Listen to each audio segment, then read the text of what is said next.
Vou apresentar a primeira atividade, né, que vai ser a palestra com o professor Neilton Ferreira Júnior. Ele é doutorando na área de estudos sociais e comportamentais da educação física e do esporte na Escola de Educação Física e Esportes da Universidade de São Paulo, a USP, mestre em ciências pela mesma universidade. Graduado em Educação Física pelo Centro de Ciências Biológicas e de Saúde da Universidade Presbiteriana Mackenzie. Membro da Academia Olímpica Brasileira e do Grupo de Estudos Olímpicos. Tem por principais campos de interesse as questões raciais e dos trabalhos no esporte brasileiro. Coordenou o Núcleo de Esportes e Lazer do Centro Educacional Unificado Butantã entre os anos de 2014 e 2017. E o professor Neilton é o nosso convidado dessa noite. Professor, muito boa tarde e é uma imensa satisfação recebê-lo aqui para conversar sobre o negro, né, sobre o esporte, bater um papo aí nessa tarde. Obrigado, Teófilo. Obrigado a todas e todos que estão assistindo. Eu queria dizer, antes de mais nada, que me honra muito o convite. Estou muito feliz e um pouco preocupado por conta da responsabilidade de abrir, né, o evento, né, o seminário, contando aí com pessoas tão importantes, né, e que são aí referências para mim, dos meus trabalhos, das minhas pesquisas, que começa aí nos últimos 5 anos, eu posso dizer, né, 5, 6 anos. A minha formação, né, ela parte de uma perspectiva muito biologicista, né, biologizante e tal, mas eu, desde o começo, me interessei um pouco pelas questões socioculturais do esporte, né, pelas questões sociais, né, e os conflitos sociais que se encontram no esporte e que neles se aprofundam, dentre os quais se destaca o racismo, né. E assim eu vou entrar aqui na minha apresentação e aí a gente vai conversando. Tentarei ser breve para a gente poder conversar um pouco ao final, tá bom? Theo, só me fala se abriu aí. Abriu. Tá ok? Tá ok. Tá bom. O título da minha apresentação, ela tem a ver um pouco com a forma como eu tenho pensado a questão racial no esporte ultimamente. A forma como eu tenho construído aí um projeto de estudo, de pesquisa, né, dentro da ideia do esporte colocado aí na esteira mesmo do processo histórico, né, e não sendo ele apenas um cenário onde as coisas acontecem, onde as coisas deixam de acontecer, onde as coisas se atualizam, né, as questões sociais. Na minha perspectiva, o esporte ele não é reflexo da sociedade, né? Ou ele não reflete as mazelas da sociedade, ele é a própria sociedade se relacionando de outra forma, né? Se relacionando a partir de outros instrumentos, a partir de outras linguagens. Tá? Isso me faz pensar que estudar o racismo no esporte, para além de estudar a questão do racismo em si, é estudar o esporte, né? O problema esporte e o esporte que nos é apresentado, que é um esporte moderno, né? Com isso, eu acabo tentando aí responder também à pergunta que o seminário faz, no sentido de sabermos, né, se o racismo, né, é algo que se discute no esporte, né, por mais óbvia que pareça essa pergunta, ela tem ali implicações muito importantes para a gente passar a entender que o racismo no esporte, embora ele seja algo próprio, né, do social e da forma como a sociedade moderna se estabeleceu, ele se distingue dentro desse contexto, porque esse contexto ele cria, né, uma espécie de tempo e espaço, né, onde as relações elas entram em um determinado tipo de propriedade, né, de trabalho, de divisão social das áreas, né, e de formas como os corpos eles estão postos ali. Tudo isso implica na distinção que a gente precisa fazer em relação ao esporte, né? Eu quero tratar, antes de mais, né, dizer, para além do meu agradecimento e da minha honra e da honra que é poder participar, dizer que ter aqui pessoas como o Márcio Chagas, né, o Juarez Xavier, o Igor Moreira, o professor Marcel Tonini, o jornalista Paulo César Vasconcelos, né, o próprio Theo, que está aí com vocês, o professor Carlos Pimenta, o Marcelo Carvalho, né, que é o diretor do Observatório, né, e por fim a Tereza Barbosa, né, filha do estimado Barbosa. É um prazer imenso, né, e é uma honra, uma responsabilidade muito grande, né. Então, falar a partir dos estudos socioculturais, né, é entender um pouco de como é que a história do esporte também nos é apresentada, né, e entender um pouco de como a gente pode fazer dessa história que nos é apresentada e desses conteúdos, modalidades, discursos, regime discursivo que nos é apresentado, dentro do qual se constitui o fenômeno esporte, saber como é que a gente consegue encontrar dentro dele as contradições e as possibilidades de superação dos problemas, né? Então, eu estou interessado, né, e a minha área de formação, ela está pautada muito na ideia de pensar uma contracultura, né, de capturar as contraculturas dentro, né, da grande cultura que se forma a partir do esporte moderno, capturar as contra-histórias, né, do esporte, né, e capturar dentro dessas contra-histórias o protagonismo negro, as suas memórias, as suas vozes, e aquilo que um autor que eu gosto muito chama de afromodernidade, né, que é a participação e a possibilidade de construir mecanismos, né, teóricos que permitam com que a gente visualize melhor como a inserção, né, como a presença, a integração e a presença do negro na sociedade moderna se constitui, né? Eu tomo, então, dentro disso, né, eu inicio, então, com a minha fala chamando atenção para a importância de pessoas, em especial da Teresa Borba, né? Numa das suas entrevistas, a Teresa ela deixa uma mensagem que me impactou bastante, e a qual eu peço licença aqui para fazer a citação, né? Nada me breca, até o fim dos meus dias eu vou lutar pela memória do Barbosa, para que as gerações que venham não pensem em Barbosa a partir da derrota brasileira na Copa de 50, mas a partir da sua imensa e vitoriosa trajetória. Barbosa certamente está longe de ser a pessoa que fez o Brasil chorar de tristeza. Nessa perspectiva, né, eu me alinho, né, eu me filio ao que ela diz no sentido de valorização dessa contra-história, dessa outra história do esporte, ou dessa história que corre em paralelo, né, ou que tenta buscar nessa concepção de presença do negro, ou do negro no esporte, aquilo que também o negro fez do esporte, né? Aquilo que o negro fez do esporte, em última instância, foi um alargamento, né, da possibilidade desse esporte ser um espaço de recepção também da diferença. Uma vez que o esporte moderno ele não se constitui, né, e eu vou mostrar para vocês, como um espaço de valorização das diferenças ou como um espaço de reconhecimento das diferenças. O esporte moderno ele se constitui para ser um instrumento de captura, né, dos corpos, né? Daí, então, a importância de uma apreensão do fenômeno esportivo, tendo a questão racial como mote, da luta contra o esquecimento, né? Pela reparação histórica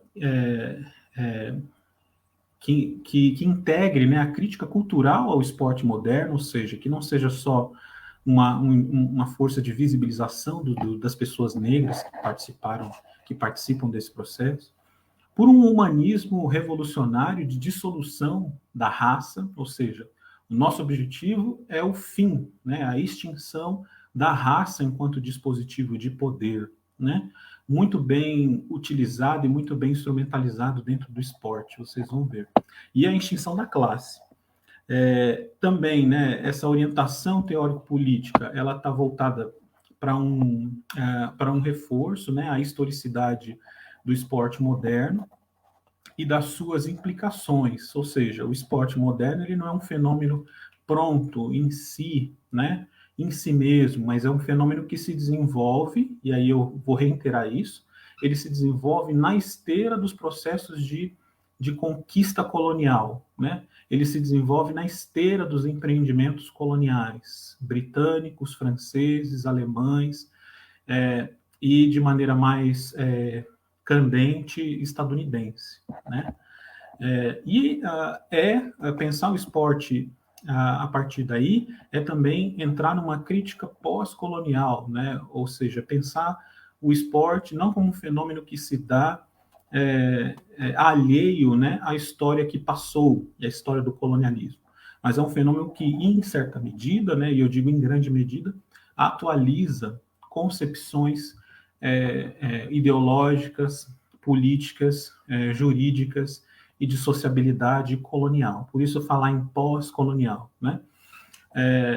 E aí o pensamento terceiro-mundista me chama a atenção pela necessidade de, como a Teresa coloca aí, né, em relação ao seu papel, pelo avivamento das vozes subalternas ou das vozes subalternizadas, né? Isso é uma característica do pensamento terceiro-mundista.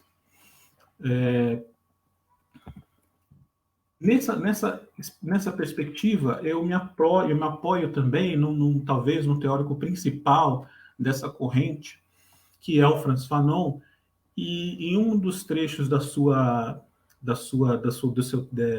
obra Os Condenados da Terra, ele vai dizer assim para a gente, né, que a concepção capitalista do esporte é fundamentalmente diferente daquela que deveria existir num país subdesenvolvido. E aqui ele está generalizando isso e eu assumo essa concepção para mim, né, para o meu trabalho de reflexão. E o esporte ele não deve ser, por isso mesmo, nesses espaços subdesenvolvidos, né, simplesmente um jogo, né, ele precisa, ou mesmo uma distração à burguesia das cidades, mas sim permitir com que a gente possa compreender a todo momento o que se passa entre nós, ou seja, se o esporte ele não for um espaço de emancipação social, se o esporte ele não atender aos interesses emancipatórios da classe e da população historicamente oprimida, então ele não merece essa sociedade, tá? Na perspectiva de Fanon, o esporte ele precisa servir à emancipação, servir ao corpo, não os corpos servirem ao instrumento ou aos interesses que estão subjacentes à prática esportiva, aos interesses econômicos, aos interesses classistas, né? Então, é o inverso disso, tá?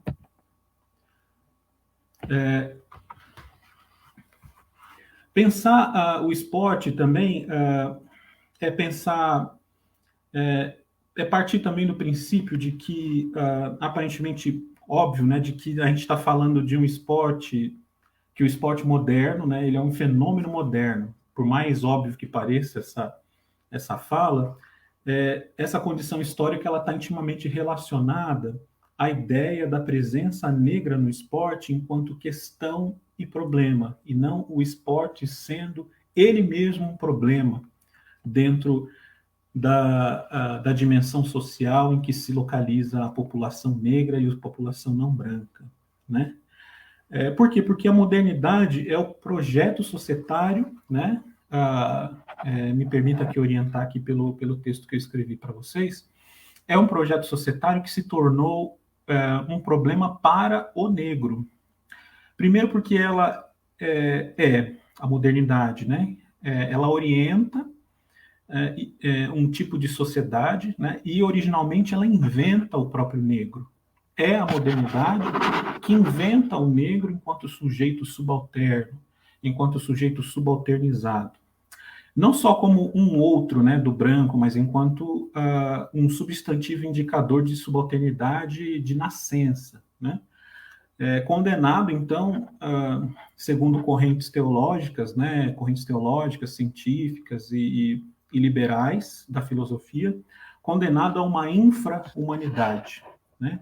A ideia de infra-humanidade, ela nasce junto com a modernidade, né, junto com as experiências mercantilistas, de escravidão, de colonização, e ela é uma ideia, uma tese, né, que vai ser reforçada teológica e filosoficamente para justificar a dominação dos brancos sobre os não brancos, não só sobre os negros, né, mas sobre aqueles considerados subalternos, né, de raça inferior.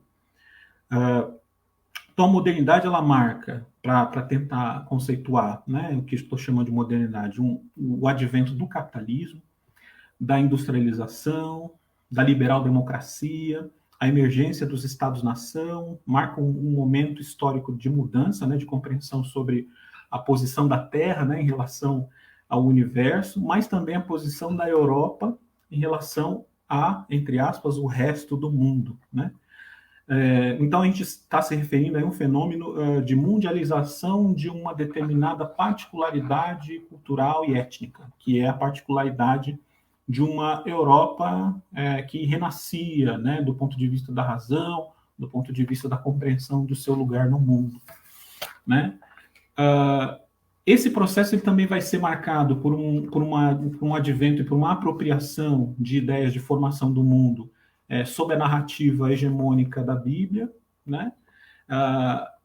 Uma universalização das particularidades europeias e burguesas, né? Dado a revolução, as revoluções burguesas, as revoluções gloriosas, francesa, estadunidense, e pela criação de campos de pesquisa, de estudos dentro da áreas filosófica, antropológica, sociológica, historiográfica, que vão permitir com que a gente tenha acesso à história do mundo a partir desses textos europeus, a partir desses textos de homens brancos, de uma determinada classe, de uma determinada cultura, né, que vão dizer sobre os não brancos de uma maneira específica e sempre interessada na ideia de dominação desses corpos, né? Ou seja, eles vão desenvolver uma cultura, né?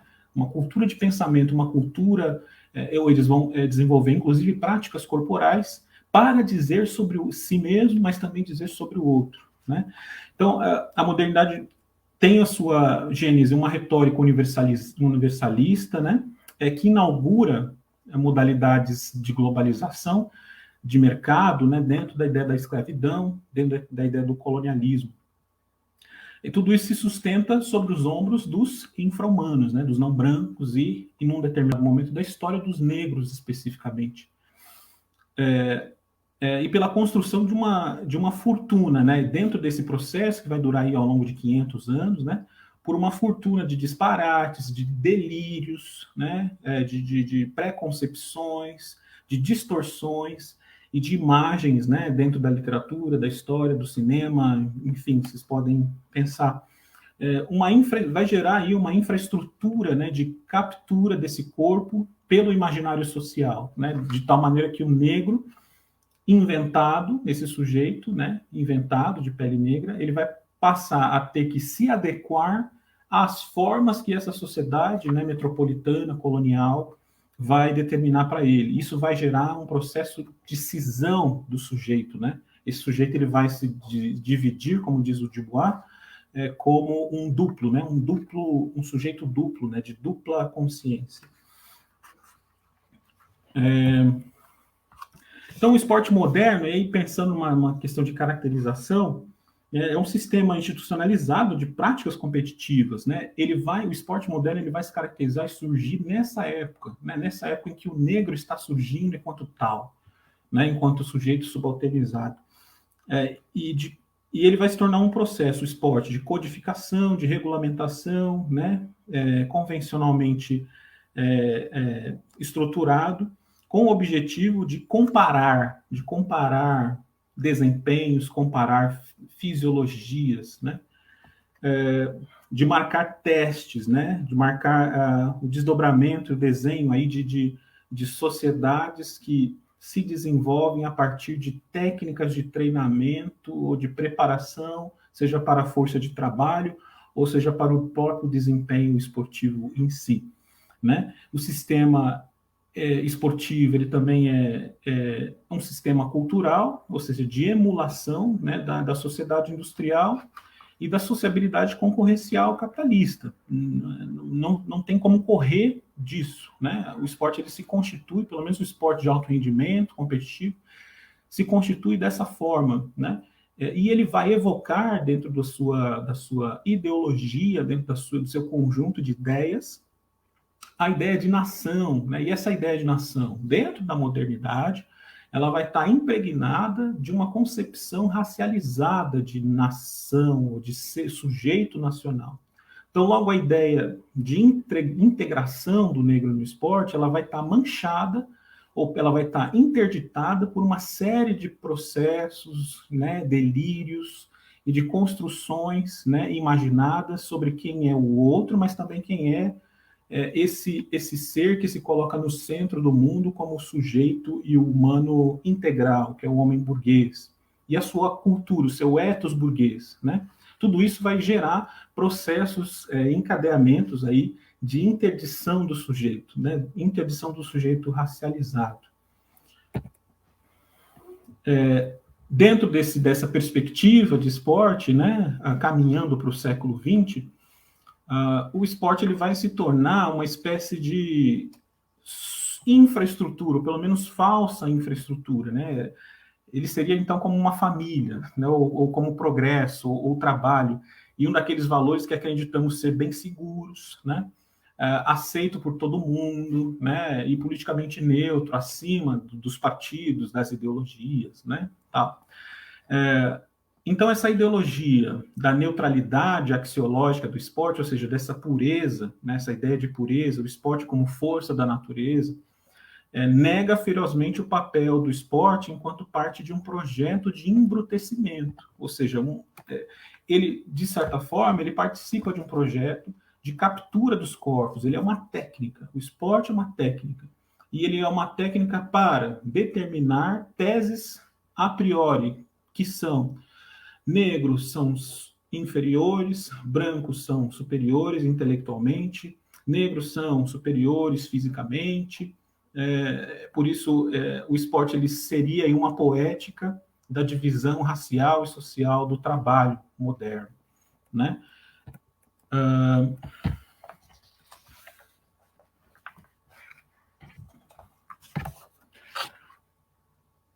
E aí eu chego na concepção que mais nos interessa em relação ao esporte, que é a seguinte, né? O esporte moderno ele está atrelado, né, a um projeto colonial, ele está atrelado a um projeto colonial que visa não só a dominação do território, mas também a dominação das almas. Então ele trabalha, o esporte ele trabalha numa frente desse processo de conquista, que é uma frente cultural.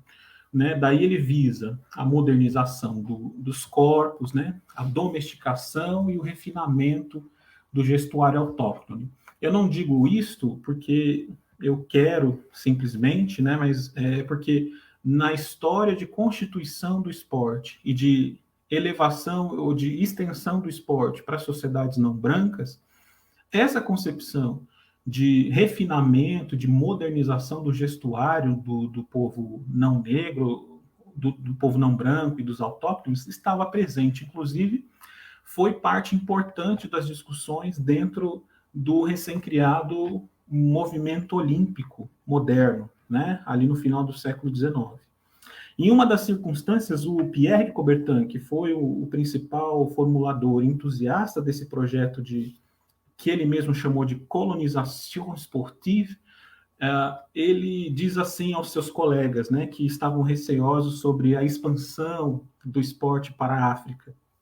Ele diz o seguinte: se quisermos estender aos autóctones dos países colonizados o que atrevidamente chamamos de benefícios da civilização desportiva, é necessário fazê-los entrar no vasto sistema desportivo de regulamentos codificados e de comparação de resultados que constitui o fundamento obrigatório desta civilização. Ou seja, estava muito claro, né, para esse projeto expansionista, um a priori que era aqueles corpos os quais a gente precisa conquistar, eles carecem de uma redenção civilizatória dentro desse processo. O esporte ele entrava no cardápio, né, ou como instrumento, né, de modernização ou de refinamento. Isso não foi dito no século XIX, foi dito em 1931, por exemplo, né? Para vocês terem uma ideia. Então, o movimento olímpico ele continua discutindo essas coisas ainda nesse período, tá?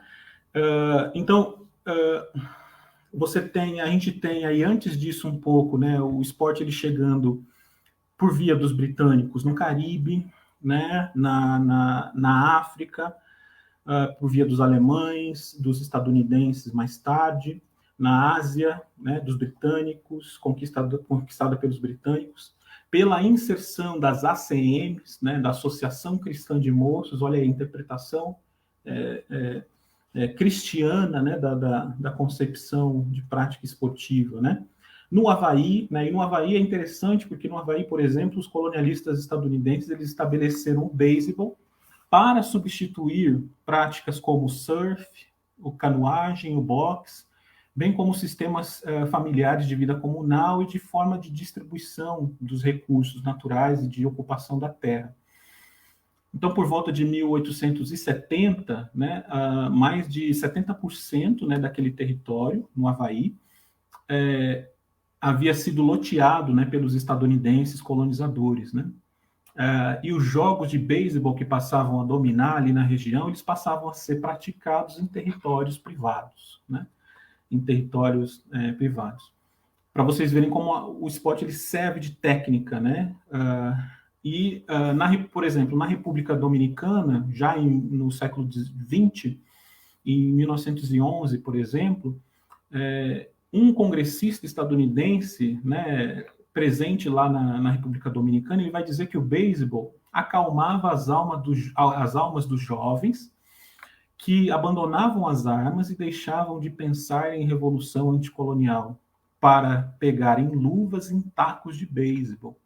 Ou seja, a ideia de que o esporte ele servia também como um apaziguador ou como um pacificador. Se vocês pensarem atualmente, né, a ideia de esporte pelo desenvolvimento, né, a ideia de esporte pela paz, ela chama um pouco essa pré-concepção de que o esporte teria essa capacidade dentro dele de constituir algum tipo de apaziguamento, quando, na verdade, em situações como esta, ou como nas que a gente está vivendo hoje, o que a gente precisa é instrumentalizar o esporte para a nossa emancipação, ou seja, preparar para uma luta, né, que visa uma vitória contra a classe que nos domina, né, não para apaziguar, né, para criar paz.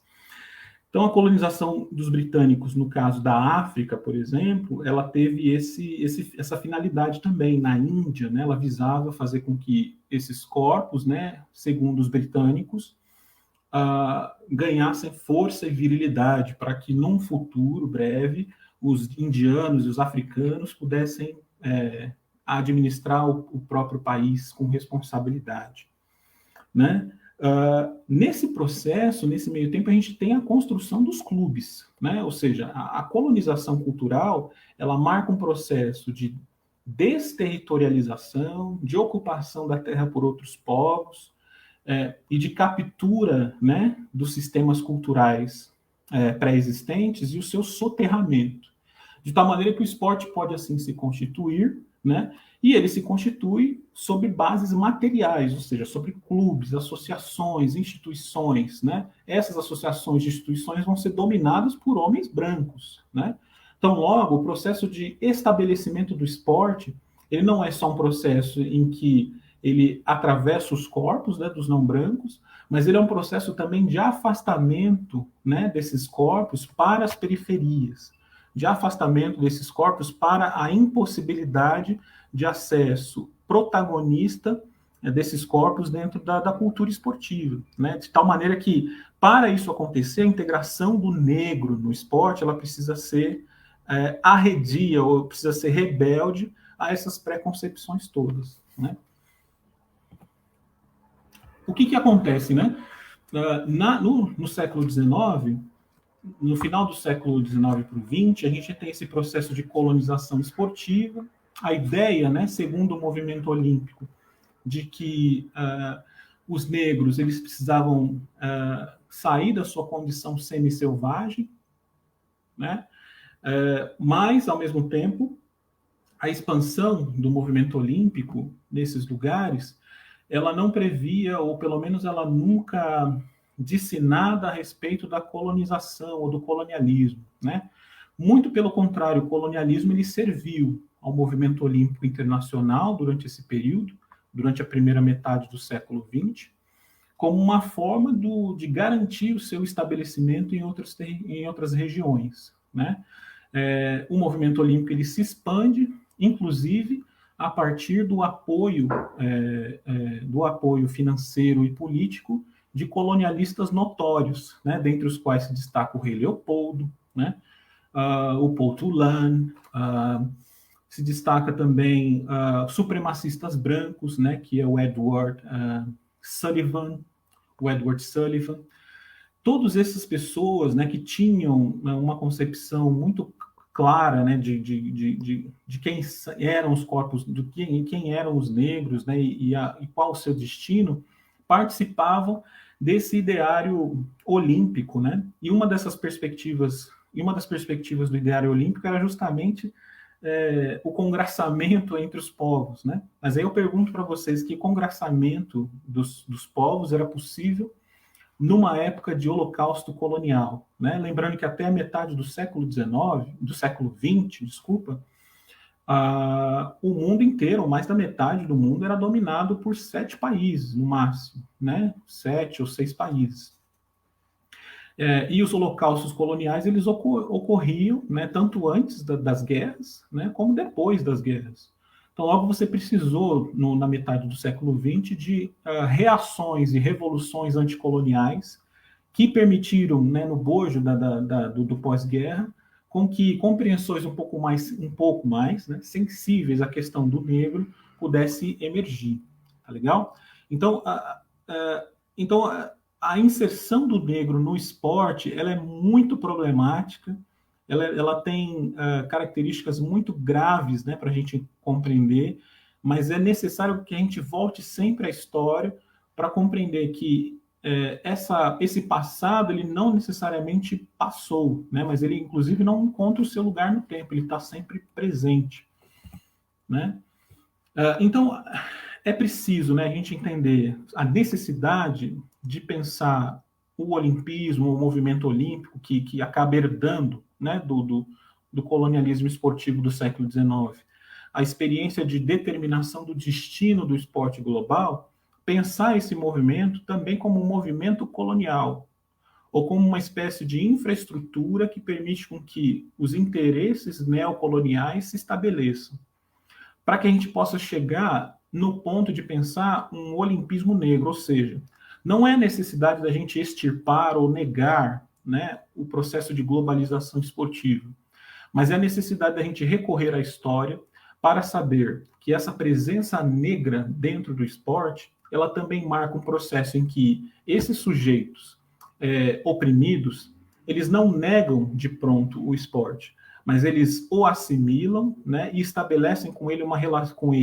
esse esporte, uma relação inclusive instrumental, em nome da sua emancipação, né?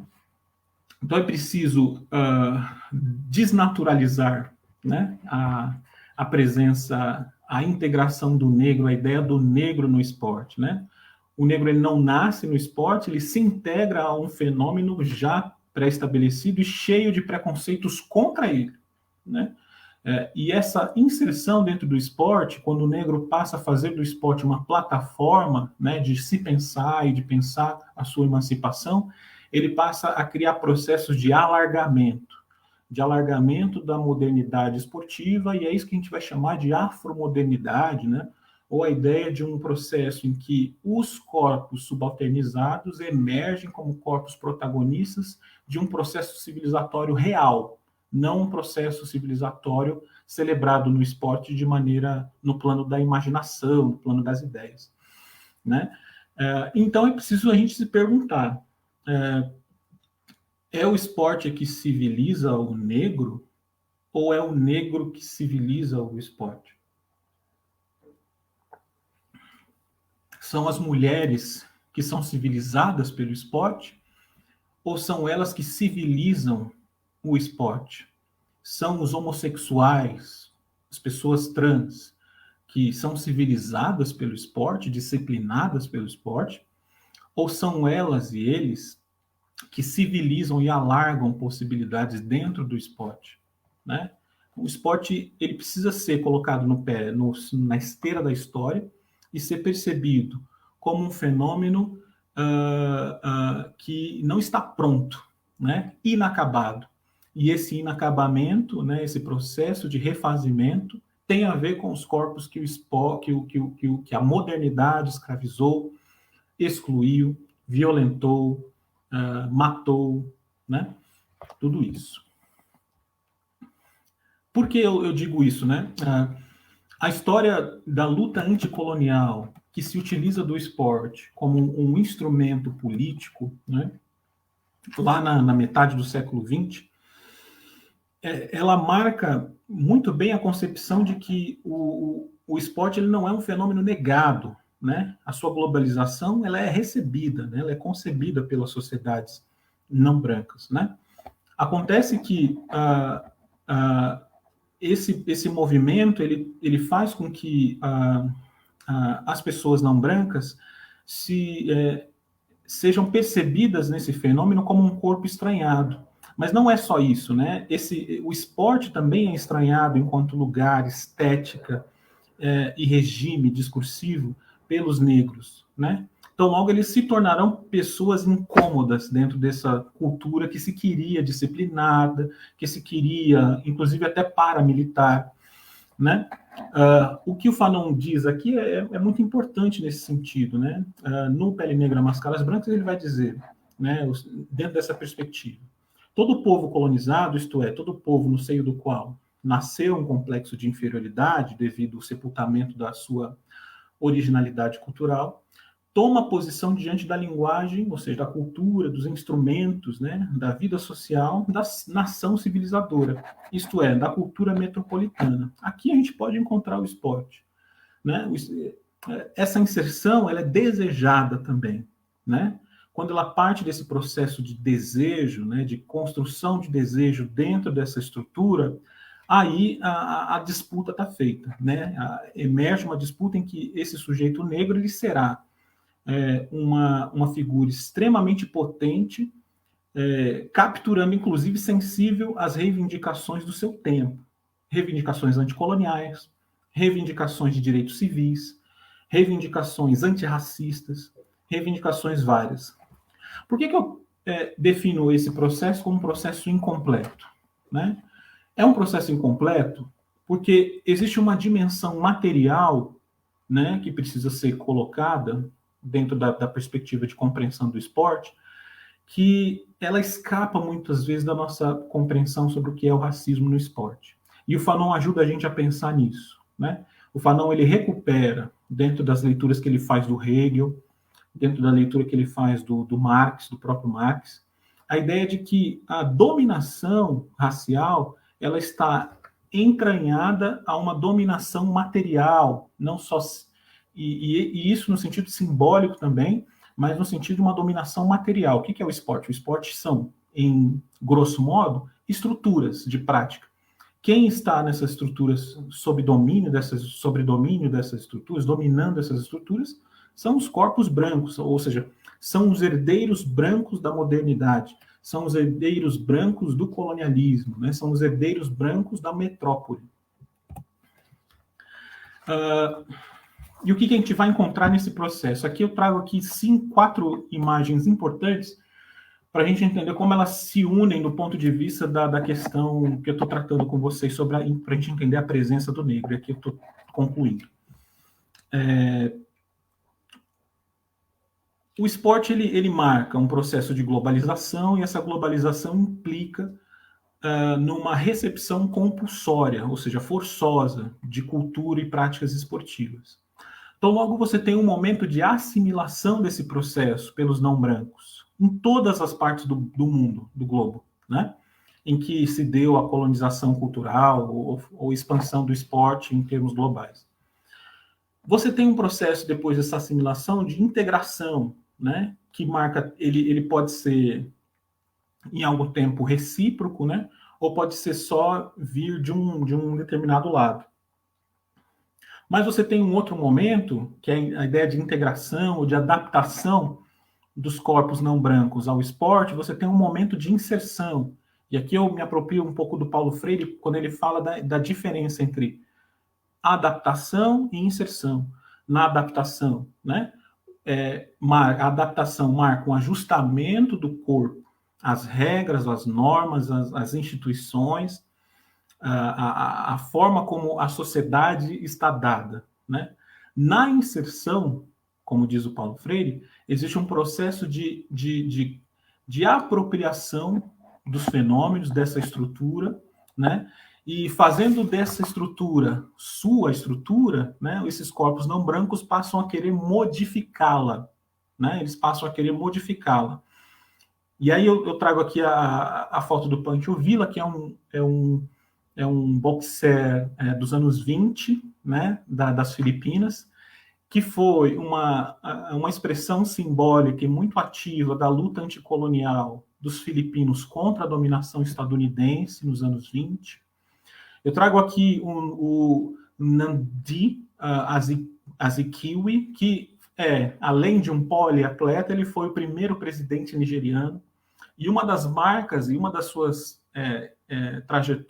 dentro da sua trajetória está a formação de clubes, associações de prática esportiva exclusivamente para negros, ou seja, para a inclusão de negros, para a formação de uma cultura esportiva que não aquela determinada pela dominação britânica.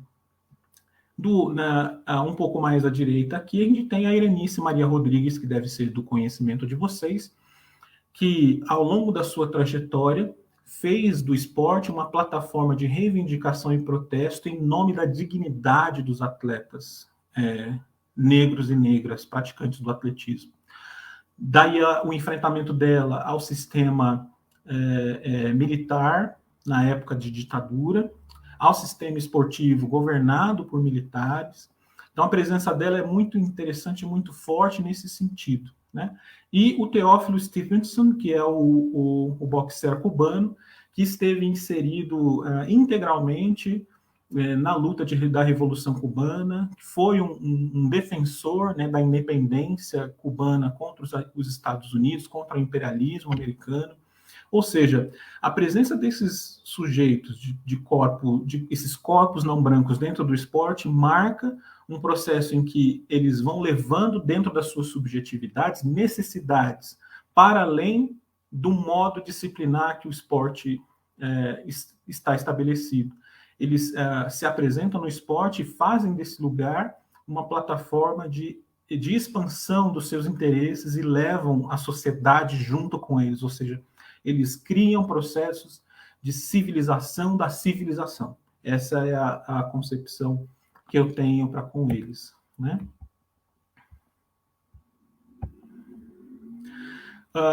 Mas aí, chegando ao final da minha apresentação mesmo, trago aqui a fala do Antônio Rüdiger, que foi recentemente escreveu uma carta, né, pública falando do esporte, e uma das considerações dele, ele diz o seguinte, né, depois de ter sido humilhado na sua integridade física e racial. No esporte há uma investigação, mas nada acontece. De vez em quando temos uma grande campanha nas redes sociais, todo mundo se sente bem consigo mesmo, e então voltamos ao normal. Nada muda realmente. Ou seja, ele está evocando a dimensão material, né? Cadê essa... Por que a imprensa, os torcedores e os jogadores se juntaram para acabar com a Superliga em 48 horas, mas quando há abusos racistas evidentes em um estádio de futebol ou online, é sempre complicado, né? Ou seja, tem alguma coisa que é uma dimensão estrutural, simbólica, mas também estrutural, que precisa ser revista aqui. E nessa carta que ele escreve, o título da carta é Essa Carta Não Acabará com o Racismo no Esporte, ele diz que é preciso uma mudança estrutural, né? E aqui ele se liga justamente à perspectiva do Fanon, do ponto de vista material, materialista da mudança. Se a gente for pensar a questão de uma mudança real, ou de fazer do esporte uma espécie de vanguarda antirracista, e mesmo de dissolução da concepção de raça enquanto dispositivo de poder. Né? E aqui o Fanon é claro nesse sentido, né? No Pele Negra, Máscaras Brancas, ele vai reforçar que só haverá uma autêntica mudança, uma autêntica desalienação, na medida em que as coisas, no sentido mais materialista, tenham tomado os seus devidos lugares. Tá? Por isso mesmo, eu trago aqui uma conclusão para vocês no sentido de quais são as nossas tarefas de compreender ou de nos aproveitarmos dessa presença negra resistente, antirracista, mas é insuficiente, né? E não é por culpa deles. Como é que a gente vai se apropriar disso? A gente pode se apropriar disso construindo uma outra reflexão sobre a possibilidade de um outro esporte, né? Para isso, a gente tem algumas tarefas. Aí eu leio aqui para vocês. A tarefa é fortalecer os fóruns, os sindicatos, as associações de atletas e de demais trabalhadores do esporte. Dá para fazer pesquisa sobre isso, né? A academia ela pode construir tecnologias que permitam que os atletas e profissionais do esporte se reúnam, conquistem espaços de solidariedade para vocalizar com mais força os seus interesses. A gente precisa celebrar a presença negra, né? Fazer apologia, conforme reforça o MSZ, né? Na crítica ao colonialismo. Né? A gente precisa criar estruturas alternativas que fortaleçam a cultura esportiva enquanto vanguarda democrática, não como uma estrutura fechada, autocrática. Né? Essa vanguarda democrática ela precisa ser rebelde à hegemonia burguesa, definitivamente. Né? A gente precisa ser rebelde à hegemonia burguesa, rebelde aos clubes burgueses, rebelde à fome pelo lucro, né, que se apropriou do esporte desde os anos 70, de maneira absurda, né? E ser rebelde ao enquadramento da televisão comercial. Né? O esporte ele precisa ganhar novamente o espaço público e os corpos públicos para que a gente possa, inclusive, vencer outras lutas, né? Especulação imobiliária, enfim. A gente pode listar aqui, são várias, né? Então é preciso submeter os regimes das confederações, né, os regimentos das confederações, das federações e das associações a um regime democrático radical. Né? É preciso rever, né, o modelo de gestão desses espaços. Né? E é preciso reformular. É preciso repensar a dimensão da subrepresentação negra, feminina e LGBT para além da ocupação de espaços, né? Visando mudanças qualitativas e não só formais, né, dentro dos quadros pré-existentes. Ou seja, não é só ocupar aquele espaço. A ocupação é uma parte de um processo de mudança necessário que precisa ocorrer. Então, por fim, é preciso, e aqui o mais caro, né, para mim, desprivatizar o esporte de competição e estabelecer novos marcos de controle e determinação social dos destinos do esporte. Tá? Ou seja, o esporte competitivo, o esporte de competição, ele precisa ser um fenômeno público, de controle público e social. Ou seja, é preciso imaginar um outro modelo, uma outra estrutura, para que a gente possa, inclusive, vencer o racismo e as formas de opressão que estão vinculadas a ele. Para isso é preciso de imaginação política, né? A gente está aqui para se reunir e conversar sobre isso. Eu deixo a conversa agora, deixando aí a nossa querida Dona Ivone Lara para alimentar a nossa imaginação. É isso aí. Obrigado. Professor Neilton, muito boa fala, viu? Parabéns aí pelas reflexões, né? Pelos apontamentos e, sobretudo, pelo final, né? A gente sempre nas falas a gente fica naquela, né? O que será a solução, né? O que traz, né? Para a gente resolver essa questão, né? E você trouxe alguns pontos aí da gente pensar em transformar o esporte, né? Ressignificar, reconstruir, mas eu acho que, sobretudo, transformar esse esporte. E eu acho que foi muito bacana, né? Pensar a gestão dos clubes, pensar as instituições, né? Pensar uma sociedade mais igual, né? Pensar uma sociedade mais justa. Acho que é Inclusive bacana. em termos de pesquisa, né? A academia, ela precisa urgentemente pensar tecnologias, né? Imaginar uma estrutura esportiva outra, uma agenda esportiva outra, né? Eu acho que é mais ou menos nesse sentido. E tem uma questão do Lauro, né? Que ele traz aqui, eu acho que essa a gente consegue fazer. Na verdade, o processo é lento, duro, difícil, mas temos que continuar os passos daqueles que vieram de longe. Acho que pensando o processo histórico é muito bacana, né? E, professor, comenta sobre ela aí e já emenda nas suas considerações finais para a gente fechar aqui, né? Comentar o laudo, né? O processo é lento, duro, difícil, mas temos que continuar os passos daqueles que vieram Perfeito. de longe, né? Está falando exatamente de um processo histórico, né? Isso. Eu posso considerar que esses que vieram de longe, eles são tanto esses lutadores e lutadoras do campo prático político, da praxis revolucionária, dentro das lutas anticoloniais, né, dentro das lutas antirracistas, dentro das lutas do movimento negro pelos direitos civis, né, pelos direitos, inclusive que fizeram com que o esporte repensasse um pouco da sua dimensão, né? Essa luta ela marca uma inserção sem precedentes, né, a partir dos anos 30, do negro no esporte, e essa inserção ela vai ser marcada por uma espécie de sofrimento acompanhado por muita resistência e possibilidade de construção de outros mundos ou de outras perspectivas. Por isso, só que qual que é o problema? O problema é que a história, a historiografia do esporte, ela é um pouco mais lenta no sentido de recuperar essas histórias, essas memórias, essas vozes, né? E eu falo para o Laudo, né? A gente demorou muito tempo para considerar a possibilidade da voz do atleta enquanto uma voz sapiente que conhece o contexto em que vive e que se apropria do esporte como um modo de emancipação e que pode também nos ensinar como é que se resiste ao racismo e como se vence o racismo no esporte.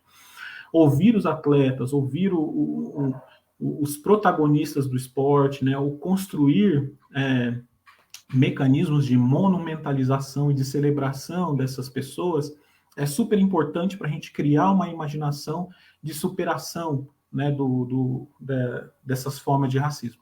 E essas formas de racismo, elas estão, em última instância, conectadas, e aqui eu parto para uma outra parte da resposta, que é justamente a dominação das instituições pelos herdeiros brancos do colonialismo. A gente precisa encarar esse fato, né, e passar a pensar se esse modelo de esporte é interessante ainda para uma sociedade que se quer emancipada e radicalmente democrática.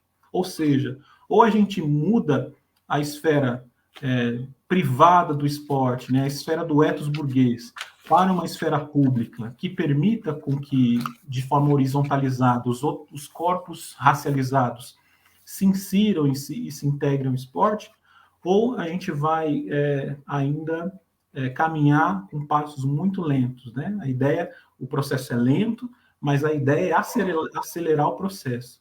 E uma das formas de aceleração do processo é criando possibilidade de saída desse regime burguês, né?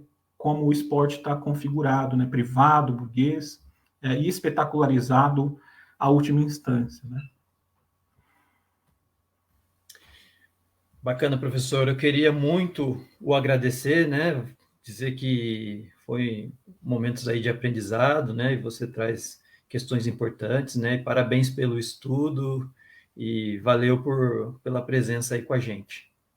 Eu agradeço. Desculpa não poder avançar no horário, né? E me empolguei aqui, desculpa. Tranquilo. Obrigado. Bom evento para todas e todos. A gente vai se vendo aí. Valeu, professor. Muito obrigado.